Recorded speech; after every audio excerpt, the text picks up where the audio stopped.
Today, we are going to talk about how a 100% disabled veteran can build their home with $0 out of pocket. So, we are going to go over the getting approved process, the finding the builder, the pricing out that build, and then we're going to look at the land acquisition. And then, of course, at the end, we're going to go over the closing, breaking ground, draws, and the move-in. So we're going to go through all 5 steps. You know, different people can break this up into different steps, but this is how I understand it best, and I hope that it is valuable for you. So whenever you go to use your VA home loan, you are the most informed and you are the most prepared, and you can put yourself in the best position possible. If you are a veteran or a service member and you are thinking about using your VA home loan, like this video for me. It will help spread out this information to other veterans and service members who need this information. So, step 1, the mortgage approval, what you are going to need. So, the VA construction to permanent, or the VA one-time close, is just like any other VA home loan. And to get approved for this loan, you're going to first need a VA approved mortgage lender. Your mortgage lender is going to have you fill out a mortgage application.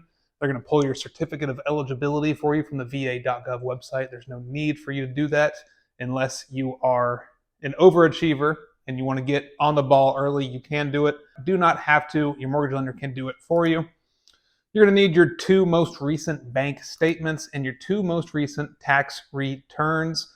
Since this video is for veterans that are 100%, you will probably need your award letter from the va.gov website showing that you are 100%, and it will show your monthly allowance that you receive. Usually that's going to be enough information for a mortgage lender to approve you. So once you apply for this mortgage application, they are going to do a credit pull. I always suggest that if somebody is kind of credit shy and they don't want hard inquiries on their credit, which is required to get a mortgage, fill out a few applications at a time. So what worked for me personally and what's worked for my clients in the past is create a 10-day window wherever you fill out these mortgage applications. So that way they're not all going to separately ding your credit. It'll show as one hard inquiry at a time. So that's a little tip for you if you are shy on the credit score or the credit hard inquiries. But calculations. So let's go over the calculation of your mortgage approval. So once you have all these documents submitted to your mortgage lender, approval is going to look kind of like this. So right here we can see that a veteran alone with no dependents or no children, no spouses, rated 100% is going to be receiving $3,831 every single month. We're going to make this video for a 2026 new construction. So if you do not know yet, 2026 cost of living adjustment is going to be a 2.8% increase. So instead of getting that $3,831, you're actually going to be getting $3,938 per month. We're going to take the current rate and multiply it times 102.8%. That gives us that $3,938.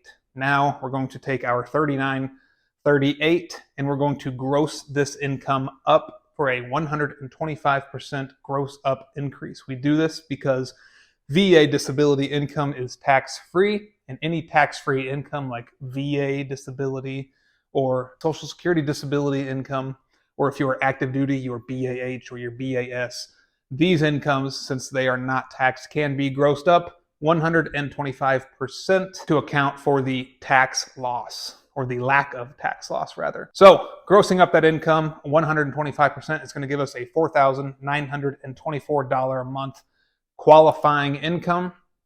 Now we're going to go into our debt to income ratio. So for this scenario, we're going to use a 35% debt to income.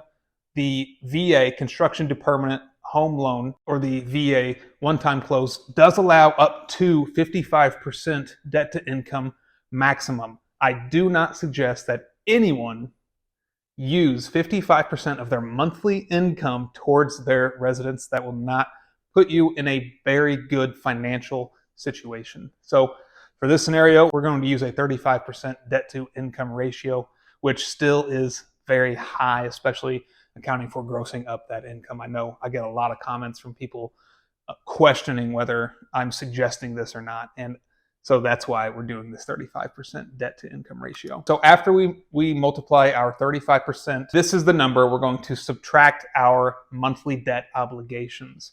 So if you have any car payments or any credit card payments, if you have any liens, judgments, child support payments on a monthly basis, you're going to subtract this from this number.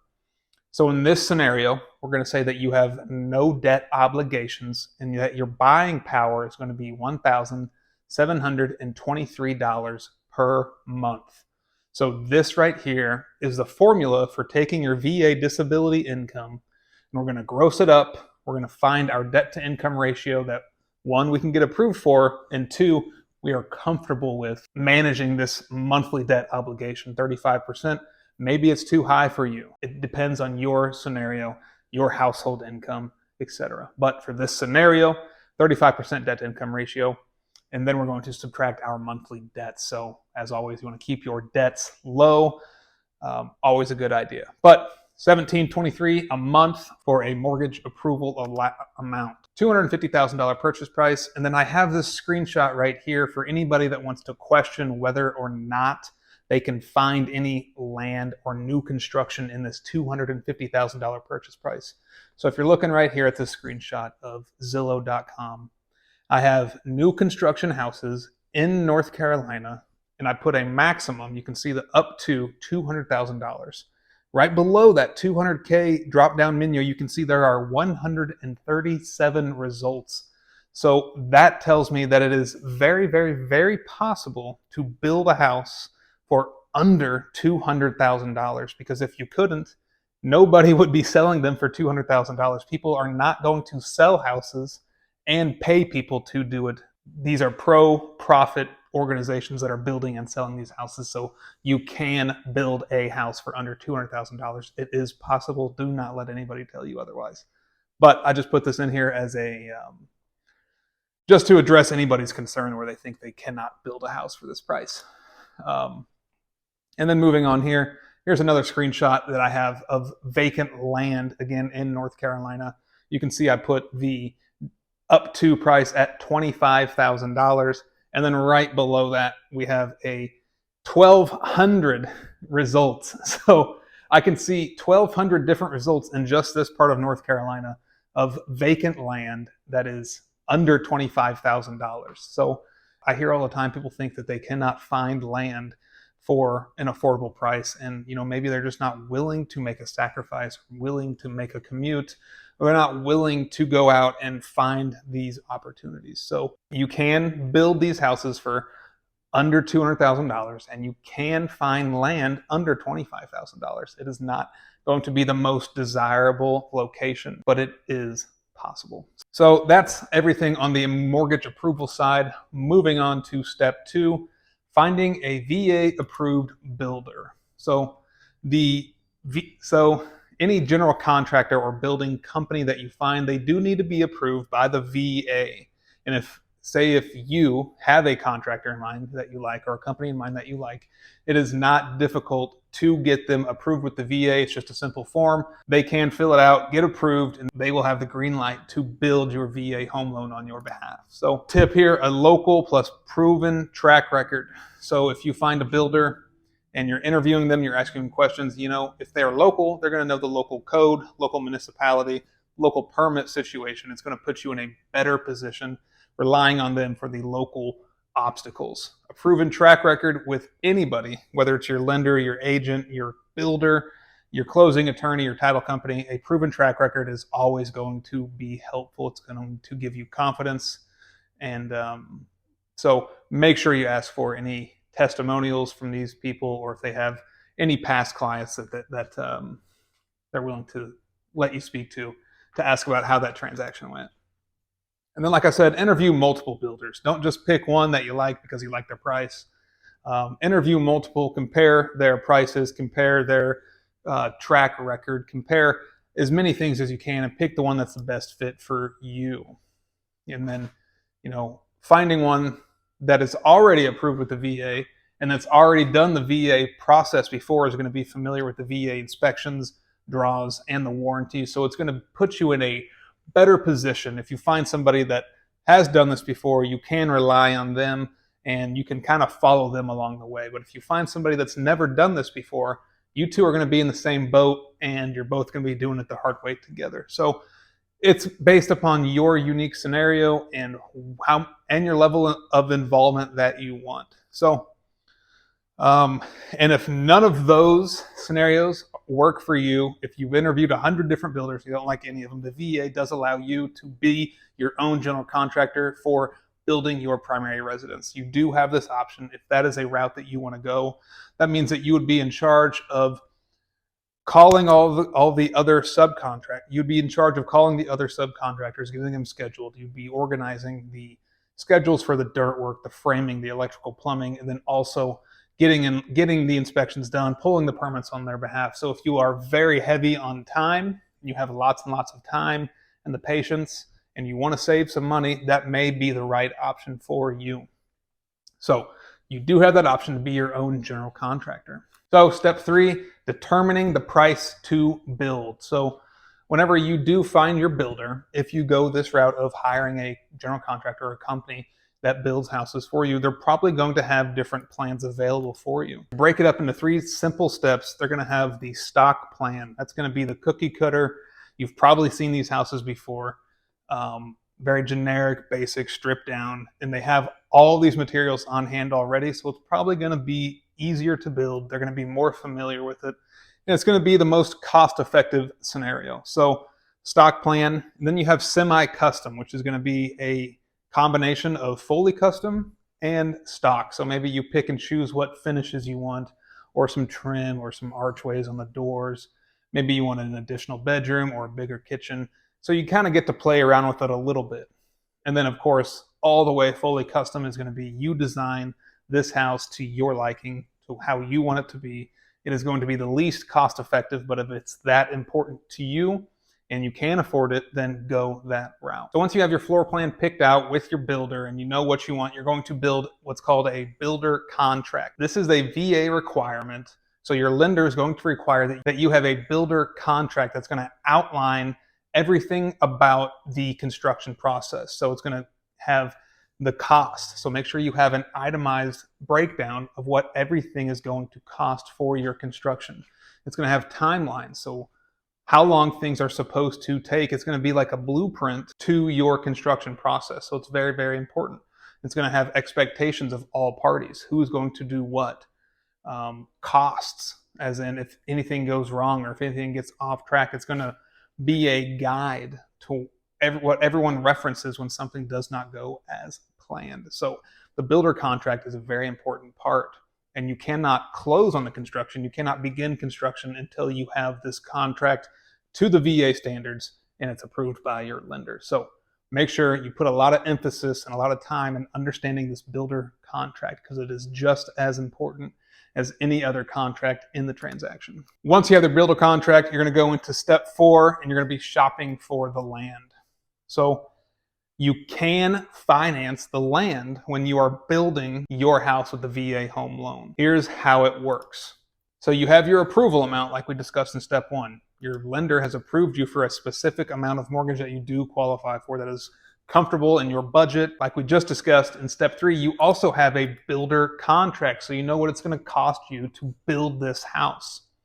So if you take your approval amount and you subtract your cost to build, then you have your land budget. This is going to be the leftover balance that's in your approval that you can put towards your land. So just as a quick example, if you're approved for that $250,000 that we discussed in step 1, and you find your cost to build to be $200,000, like we discussed also in step 1, then your land budget would be $50,000.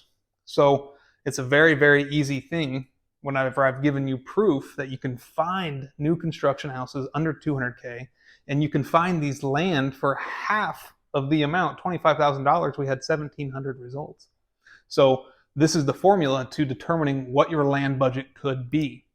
But if you stick around to the end, I'm going to show you why making your land budget even smaller and leaving as much room in there as possible can be in your best favor. So stick around for that. And then again, here's that same picture from before. I just wanted to show you again, $25,000 land price maximum. We have 1,200 results.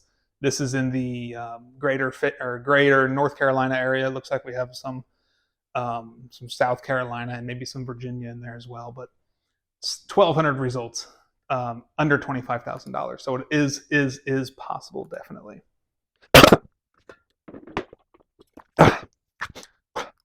So whenever you are shopping for this land, now that we've covered how to work this land into your budget, a couple of things to keep in mind is, can you build on this land? You know, if it's raw vacant land, is there a perk test at the county health department that says that the soil is suitable for a septic tank? Does it need a septic tank? Is there already a septic tank there, or is there public sewer? Any other utilities? Is there any power or gas there? Or water, of course, is very, very important. Access to the property. So is it landlocked? Do you need to get an easement so that you can access your property legally? Or the topography, is there any big hills or any drop-offs, any slopes? So those are some pretty big concerns regarding the land itself. Regarding the deed to the land, you know, is there any liens or judgments on the title? So whenever you do eventually go under contract with this land, you're going to hire a title company, which you can rely on your real estate agent or your real estate broker for this. But a title company is going to do a title search to make sure that nobody else is claiming any ownership rights to this property. And then lastly, the zoning. So you're going to want to make sure that this property is zoned appropriately for your build that you do have in mind. You know, some people want to build a multifamily, or they want to build a modular or a barn dominium. Make sure that the zoning allows for the type of building that you want. So once you find that land, you're going to put in an offer with a real estate agent. You're going to go under contract, and you're going to do all your due diligence, like we just said, of clearing the title and making sure the septic's good and utilities and everything. Once you submit that offer, your lender and your builder are going to be discussing this builder contract that you just built, making sure every I is dotted and every T is crossed. It's putting you in the best position possible. But a few things about the VA one-time close, or the VA construction to permanent. Like I just said, it is a single closing. So before the construction begins, you are going to close, and it's only one time. During your building phase or during your construction, there is interest-only payments on this loan. So that is a big concern that I hear all the time, is that while you're building this house, you know, people are going to have other mortgages, or they're going to have rent in their apartment. They do not want to pay 2 mortgages at a time, which is a valid concern. So during construction, interest-only payments. But you can actually take your interest-only payments. So before you close, these interest-only payments are going to be determined. This amount is going to be determined. And what you can do is, instead of taking up that entire land budget that we previously discussed, you can take some of that mortgage approval budget and put your interest-only payments into the loan. So during construction, you will actually have no monthly cost during construction. It's all in the loan. It may not be the most beneficial for you, so it's important that you look at your financials and you're on the same page with your mortgage lender to understand what is best for you specifically. After you close, like we just said, construction is going to begin. You know, your process and your timelines. So after closing, there's going to be a cycle of draw, inspection, draw, inspection, draw, inspection. So it's going to be like a circle of the builder, or you, if you're a general contractor. You're going to do a draw, and then you're going to do the foundation. You're going to have it inspected. It's going to pass. You're going to go back. You're going to do a draw for the framing. You're going to have an inspection. It's going to pass. You're going to go back. You're going to do a draw for the etc. Fill in the blank, fill in the blank, fill in the blank. So that is the process of the construction. So draw, inspect, pass, draw. And it goes in a circle until you're completely done. After you're done, you're going to have the final inspection, and then the county is going to issue you a certificate of occupancy, allowing you to move into the property. And if you have purchased a house before, then you know that your mortgage payment is not going to be for the next maybe 30 or 45 days. The first of the month is when your mortgage payment will be due. So these are the 5 steps on how a veteran that is rated 100% permanent and total by the VA can build a house with $0 out of their pocket. So as the title suggests, I did say $0 out of pocket. and I did not cover it in the spreadsheet or in the slideshow, but just like we can take our interest-only payments during construction and put them into the loan, as long as you have room, you can also put your closing costs into the loan. So you can put your inspection fees, your draw fees, your appraisal fees, your origination fees, your settlement fees into the loan. I've actually heard of people putting credit card balances, lien balances, judgment balances into the loan itself, sometimes even picking up a check at closing whenever they're building their primary residence with the VA one-time close. So this is a very powerful thing if you use it the right way. Again, I'm not saying that this is the right financial move for you. I'm not suggesting that you do any of these things. I'm simply sharing this information with you because it may help you or put you in a better position in the future. So this is how a veteran with 100% disability can build their primary residence with $0 out of pocket in 2026. So if you found this video helpful, it would help me tremendously if you could share it right now with another veteran, whether they are rated 100% or they are not rated at all. Sharing this link, this video, this channel will help push out this information to other veterans. Yes, it will directly help share this information with other veterans and service members, but it will do a scientifical, magical YouTube algorithm thing that helps show it to other veterans and service members that are interested in using the VA home loan. So it could help change someone's life. So right now, hit that share button and send it to another friend that you have. But my name is Dylan Sievering. I inform and guide veterans and service members regarding their VA home loan buying opportunities. So whether you're buying, building a duplex, triplex, fourplex, single family, barn dominium, coast to coast, I schedule calls 7 days a week with vets and service members to discuss their VA home buying opportunities. So do not hesitate to reach out. I have started implementing my calendar because I'm getting a ton of scheduled calls or people just calling me, asking me questions. So if I have not gotten to you yet, I am sorry. I am working on it. I do have 3 kids at home and I am a full-time real estate broker. So I do need to manage my time, but please do schedule a call and we can jump on, talk about you and your goals and help build a plan moving forward. I can introduce you to the right mortgage lenders, the right real estate brokers, and put you in the best position moving forward. So don't forget to subscribe to this channel. I try to make videos every week regarding the VA home loan. Let me know in the comments what you want to see next time. It will be helpful for me. Thanks for watching.